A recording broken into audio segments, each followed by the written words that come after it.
In the early days of colonization in the 16th and 17th century, major lawyers said that Europeans have the right to move to other parts of the world, while, for example, enslaved Africans were brought against their will to other parts of the world. So that was the beginning of that divided mobility.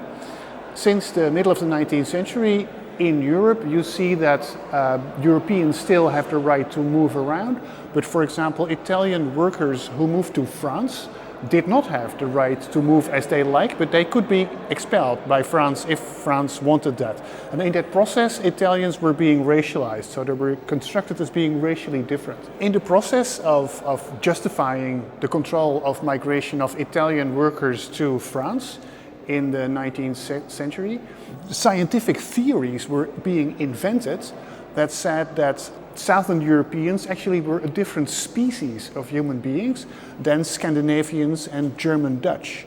They were racialized, they were made into a race. And later they were deracialized, so now we think Italians are just like Germans.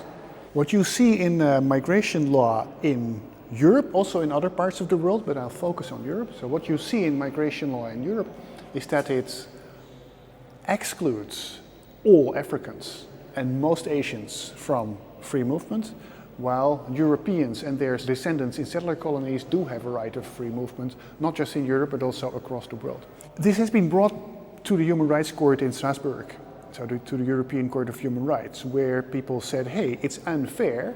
It was about women who lived legally, so with a residence permit in the United Kingdom, and they wanted their husbands to join them.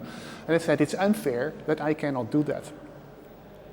Then the European Court of Human Rights figured out a way of justifying this system that does not allow Asians and Africans to move, while it does allow Europeans to move.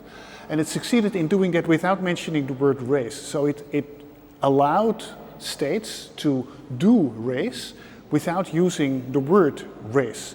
That's a very technical legal thing. It takes a long time to explain how that exactly works, but that is the trick that the European Court of Human Rights and later also the Court of Justice of the European Union succeeded in doing.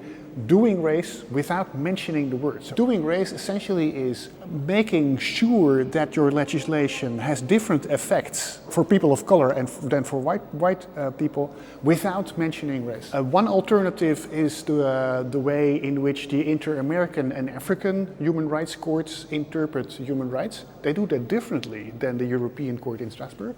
For two reasons. First of all, they require states to justify why they don't want a particular migrant to be in the United Kingdom or Belgium or Italy, while the European Court does the opposite. It requires migrants to justify why they want to marry this person. Why did you fall in love with this person?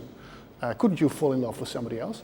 One alternative is to apply human rights as they are in any other field, namely the state has to justify a limitation of rights. A second alternative has been developed by an African academic working in the US, Chuma is her name, who essentially argues that migrants from the third world have a right to go to the global north because the wealth that was taken from them went to the global north. So they have a right to follow that wealth. For economic and also personal and family self-determination.